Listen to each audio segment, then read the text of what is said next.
Welcome! In this video on the causes of the Civil War, we will be focusing in on abolitionism. Abolitionism, or the movement to abolish or end slavery in the United States, did not exist from the beginning of the Republic. How did slavery begin, and how did it exist only in one section of the country, but not in the other? The South has broad navigable waterways and rivers that provided for an export economy. The southern climate provided for crops different and lucrative compared to those grown in Europe and other parts of the world. Consider again that most people in the world were in some status of unfreedom. The United States was unique and odd in the world in that we had a large population of citizens, of free people. In the United States, you had an abundance of what you could call cheap land due to both disease and actual government policy of Indian removal, of removing Native Americans by force from lands that were open to white settlers. So as a unique circumstance in the world, you had an abundance of nearly free or cheap land to many white Americans. With land being so cheap, you had a circumstance where no free man would willingly work for another when they could simply get their own land for very cheaply. And as a result, most people working on their own farm would live and eke out an existence of near subsistence, versus in order to build wealth in this new growing capitalist economy of the world and in the North, you had to build much more land than one mere family could farm. And so agricultural wealth needs more laborers than one could have children. And so indentured servitude and slavery were one of the primary ways to grow rich while farming, and as a result were desirable. But in the early republic, there was a consensus among most Americans that slavery was lamentably permanent. Thomas Jefferson has one of the more memorable quotes about slavery, that the situation of the United States with slavery is like when a man is holding a wolf by its ear. You don't like the situation that you're in, but you dare not let it go. The fear of slave rebellion, violence, and other problems that many whites in the United States feared as a result of abolishing slavery was like that analogy, in his opinion. And many early republic figures agreed with that consensus. However, by the 1820s, especially by the 1830s, in the period after the War of 1812, you had the growth of this movement of abolitionism, which is very small. A few Northerners gain a voice in favor of abolition, or abolishing slavery. Many people read some literature, some read newspapers. However, many Southerners, when they're exposed to the ideas of abolition, of abolishing slavery, that those who do not know their way of life, that outsiders, Northerners, would oppose slavery and try to work for its end without being members of their community, felt outrage. And actually, the more that abolitionism and the movement to abolish slavery grew, the more ardently and aggressively Southerners tended to defend slavery and the Southern way of life. And one prominent such defense is that of John C. Calhoun, and his, in the 1830s, in response to the growth of abolition, is to defend slavery, not apologetically as Jefferson did, but to defend slavery as a positive good. Calhoun says slavery is not something to be ashamed for or apologized for, but slavery, he says, is good. He says slavery is good for the country, Calhoun says, for himself, for you, for me, and slavery, Calhoun says, is even good for the slave. Wow. How do we get to that? The theory goes that if slaves were freed, Southerners often claimed or feared that they were uneducated and incapable of being so, that they would not work, would sometimes not feed themselves, would impoverish the country. This would lead to the mixing of the races, and that they were unsuitable for life in a republican form of government, that they were uneducated and could not be. They were illiterate and could not become literate. That they were not able to, and therefore could never vote or run for office due to what was believed to be natural differences between the races.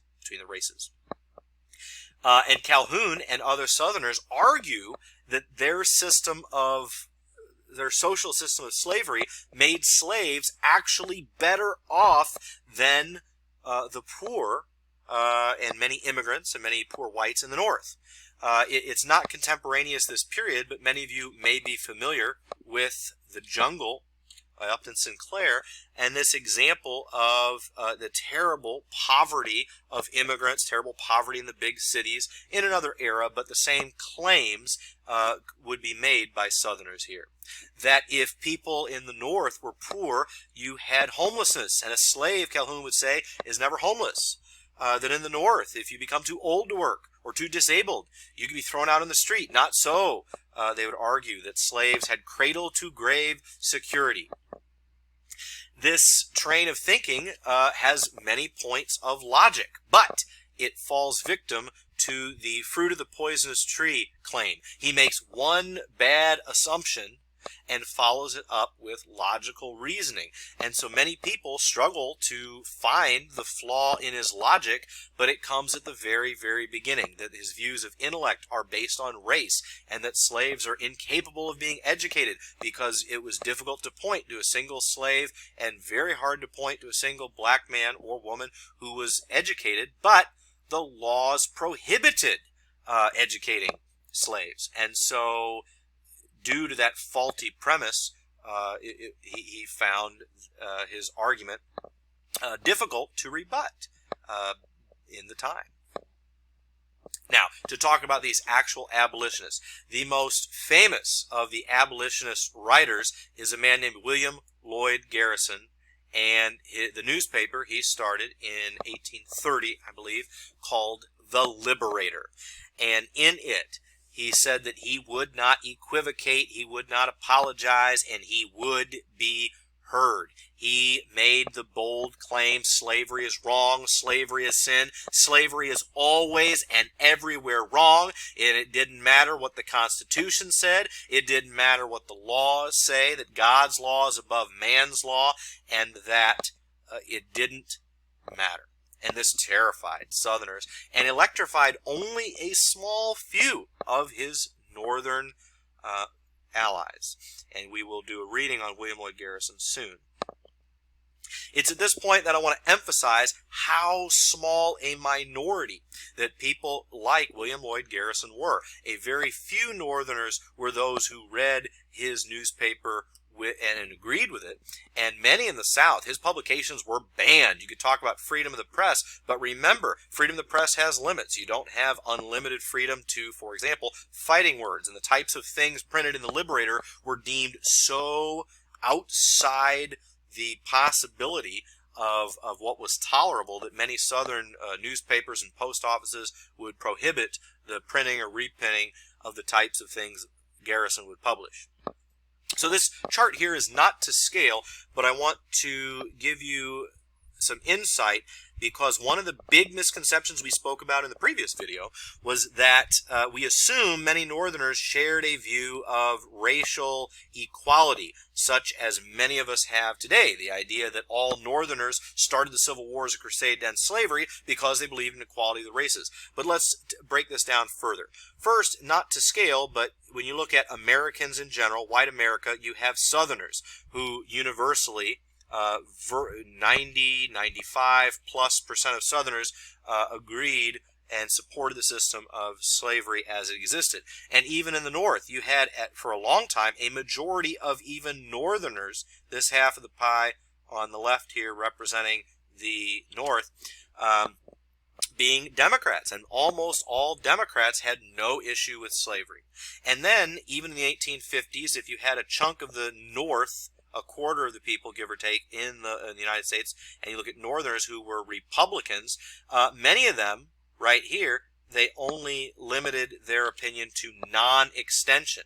Okay, they were still in support of segregation and prejudice, and they were still even in support of slavery existing in the South. They simply didn't want it to extend further to the West. Within the Republican Party, you had a subset within that, who were those who actually wanted to abolish slavery in the South where it already existed. they were a minority, and a tiny minority within that group were those who actually believed in something resembling equality before the law.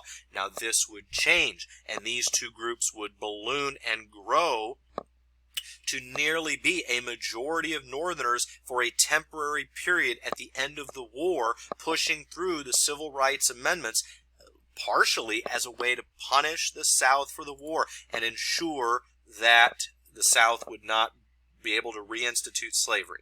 So just keep this in mind and come back to it as a very important point of American society at the time.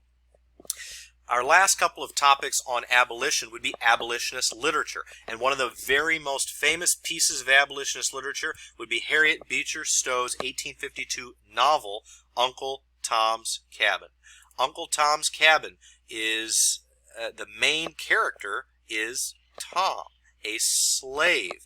And one of the most powerful tools that literature could do, that William Lloyd Garrison's newspaper could not do, is to provide empathy through literature. As a reader of a novel, we identify with the main character. The main character was a slave. So rather than beating people down with the idea that slavery was evil and sin, one was in a way tricked or led into empathizing with the main character. Furthermore, this main character, Tom, is a Christ figure, someone who willingly suffers and it forgives the evils perpetrated upon him, and, spoiler alert, is beaten to death by a wicked owner, Simon Legree. However, Southerners, again, not much empathy gained there. There was a fierce backlash and a response. One such novel that was written in response was called Aunt Phyllis's Cabin, or Southern Life as It Is, by Mary Eastman. And in this sort of response to say that Harriet Beecher Stowe was a white Northern woman who had never been to the South and didn't understand and was basically spreading lies about the South, in Aunt Phyllis's Cabin there's a climactic scene near the end where Phyllis, who is grown old with her master and grown up together, and the master is on his deathbed and he lays there dying and wants to grant Phyllis and her family freedom, and Phyllis says, "Oh, no, no, please, whatever you do, don't cast my family out in the cruel world. We love being part of your family as slaves." Whoa. And that is a rather unself-conscious view of many Southerners and their response to abolitionist literature, such as Harriet Beecher Stowe's Uncle Tom's Cabin. Another aspect of abolitionism was the Underground Railroad, led by various conductors, such as the famous Harriet Tubman, who led a couple of dozen expeditions with fierce discipline, would go armed and would escort slaves away from their homes and the plantations, mostly from the upper South, states like Maryland especially, across the state border into Pennsylvania. Many of them would go all the way into Canada, because the fugitive slave laws that existed required that slaves be ferried back to their owners and back to the South. And so these various stations, these homes where they would stay at, where Tubman and the so-called conductors would stay, they all put themselves at terrible risk because the law was not at all with them. And so, again, just to be clear, there was no subway, no literal Underground Railroad. It was merely these houses and these brave people who, like William Lloyd Garrison, stuck to their conscience and believed slavery was wrong regardless of what the law said, and took the matters into their own hands. In the role of religion, you saw many splits. The Episcopal, Methodist, Baptist Church split north and south over the issue of slavery. You saw marginalized groups such as the Quakers and the Catholics tended to oppose it, but they were tended to not have a lot of political power or esteem. In our next video, we will take up with our second theme on the cause of the Civil War, which is the possibilities of slavery, of territories. Shall they be all slave, all free, draw a line, or popular sovereignty? Thanks for watching.